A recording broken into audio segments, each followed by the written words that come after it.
Civilized revolution is a concept that have been put forth by many people in the Marxist and socialist movement.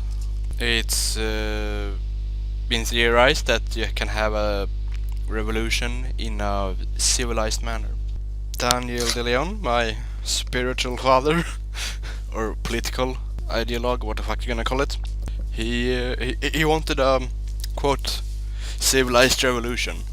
That revolution, as I think I said, and as it's put out in Socialist Reconstruction of Society, is based in that you have a party that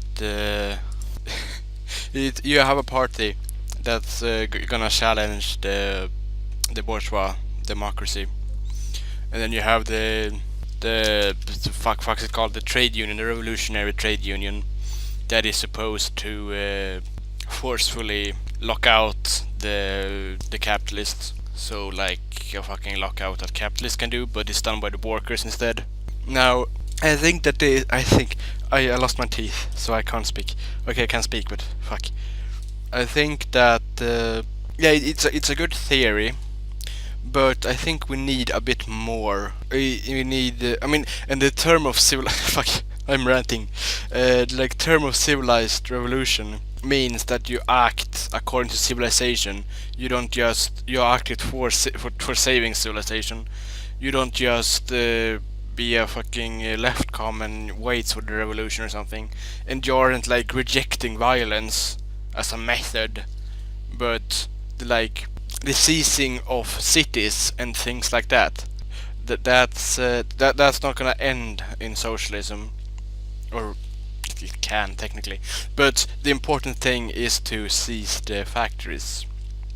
It should be done by seizing them, by locking out the capitalists from the factories. But this may not be enough for it. To fight the bourgeois structures, you have to fight the bourgeois. You have to fight the bourgeois culture. You have to change the base completely, but still fight the superstructure, because it's not gonna go away immediately. You have to fight the powers, the fucking counter-revolutionary powers, and through this I think you kind of need another organization, because neither the party or the trade unions can sufficiently do that.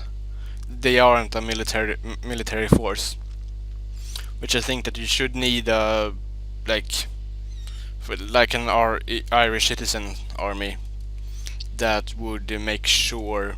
Well, I mean, it would be in a union or whatever, but it would make sure that any counter-revolutionary activity, such as fascist organizing, even fucking capitalist organizing, things like that, be crushed, and essentially then you have a dictatorship of the proletariat and a state, in the sense of you suppress the still remaining classes that exist in society still. So I think it's, as De Leon also said, and many De Leonists have the opinion that we can just leave the bourgeois. But I actually think that either in the seizing or after the seizing, you have to kill the capitalists, you have to kill the bourgeois. You can't just have them running around, because that would lead to counter-revolution and action against you. Even if you start it in America, which have the highest capacity of revolution, you kind of have to you still have to force out the bourgeois ideologies. You have to have a cultural revolution of sorts, in where you make sure to establish a proletarian culture and stuff like that, like the establishment of a cultural union that would organize almost everyone that's interested to and wants to develop a proletarian culture. Yeah, I think this is where I'm going with my views.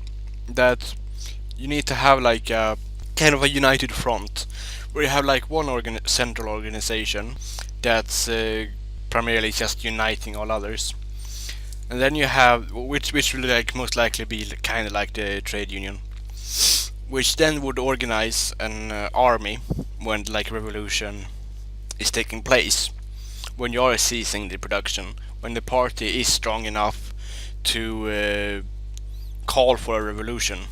Then you of course have the party that challenges and spreads propaganda.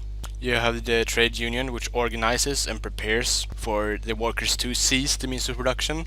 Yeah, I said then you have an army that can ensure the like weapons that the military might of the proletariat is like it's big, so you don't get challenged by remaining capitalists after the revolution. And then also you have like a cultural center. So I think I should do a like video on how a revolution could happen in Sweden, because I mean all countries are different, and revolutions will, even though be similar in most nations or countries, states, they will still be distinct. Like the Russian Revolution and the Chinese Revolution, they were not the same.